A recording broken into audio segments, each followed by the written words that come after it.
Welcome to the Daily Intelligence Brief from IntelStor for the 25th of July, 2025.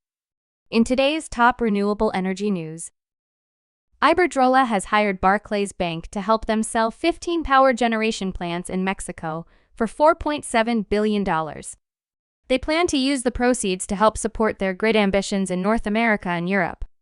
In the meantime, President Claudia Sheinbaum says that 46% of the electricity market remains available to the private sector. She reiterated that there are clear rules and active mechanisms to add 6 gigawatts of new capacity, mostly comprising renewable energy. The Grid Reliability Report was released earlier this month by the U.S. Department of Energy. It stated that blackouts could increase 100-fold by 2030 if the U.S. continues to close coal and natural gas plants and fails to replace them. The risk of blackouts would vary by region.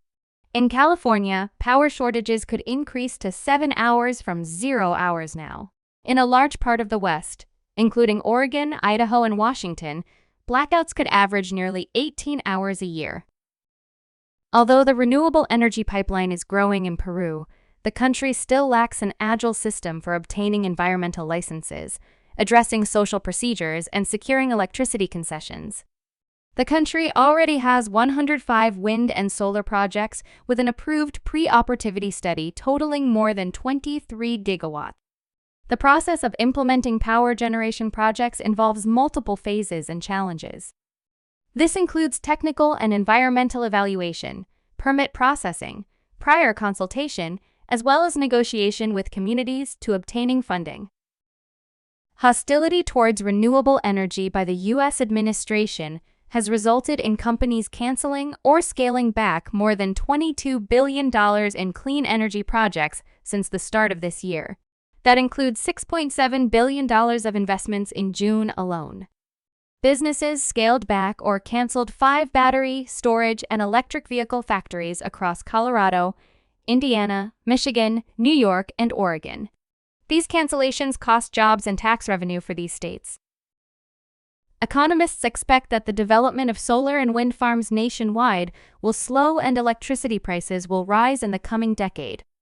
Significant rollbacks to tax credits that benefited those industries, in addition to other economic uncertainty, have caused investors to flee. An unusually high number of solar and battery projects in the state were already canceled or paused in the months leading up to the tax credit cuts.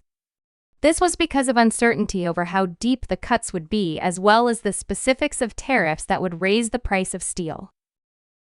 You can learn more about all of IntelStor's market and sales intelligence offerings at www.intelstor.com and subscribe to our channel today.